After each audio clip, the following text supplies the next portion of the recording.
அன்பார்ந்த சகோதர சகோதரிகளை, உங்களுக்கும் உங்கள் குடும்பத்தில் உள்ள அனைவருக்கும் சமாதானம் உண்டாவதாக.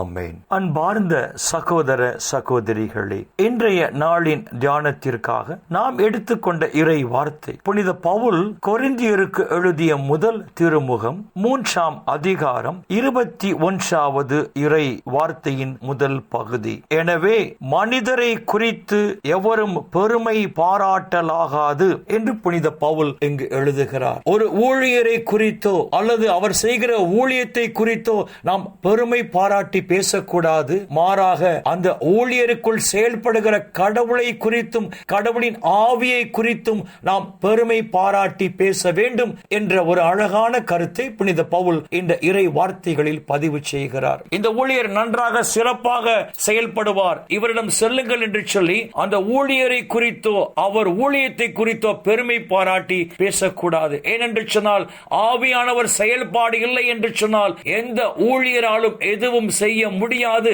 என்பதை புரிந்து கொண்டு ஊழியரை குறித்தோ ஊழியரின் ஊழியத்தை குறித்தோ நாம் பெருமை பாராட்டி பேசாமல் அந்த ஊழியருக்குள் செயல்படுகிற கடவுளின் ஆவியை குறித்து கடவுளை குறித்து பெருமை பாராட்டி பேச வேண்டும் என்ற ஒரு அழகான கருத்தை புனித பவுல் இந்த இறை வார்த்தைகளில் பதிவு செய்கிறார். இன்றைய நாளில் நாம் செய்கிற தவற்றை சுட்டி காட்டி அவ்வாறு செய்யக்கூடாது, மாறி செயல்பட வேண்டும் என்ற ஒரு அழகான கருத்தை தான் புனித பவுல் இங்கு பதிவு செய்கிறார். அன்பார்ந்த சகோதர சகோதரிகளே, வரப்போகிற நாட்களில் ஊழியரை குறித்தோ அவர் செய்கிற ஊழியத்தை குறித்தோ பெருமை பாராட்டி பேசாமல் அல்லது ஒரு மனிதரை குறித்தோ அவர் செய்கிற ஊழியத்தை குறித்தோ பெருமை பாராட்டி பேசாமல் அவருக்குள் செயல்படுகிற கடவுளை குறித்தும் அந்த கடவுளின் ஆவியை குறித்தும் நாம் பெருமை பாராட்டி பேசுகிற போது அதனால் மாட்சிமை அடைகிற கடவுள், மகிமை அடைகிற கடவுள் இந்த உலகிலும் நம்மை ஆசீர்வதிப்பார். இந்த உலக வாழ்வின் முடிவில் நிலை வாழ்வையும் நமக்கு பரிசாக தருவார். இந்த இறை சிந்தனைகளோடு நாம் ஜெபத்திற்குள் கடந்து செல்வோம்.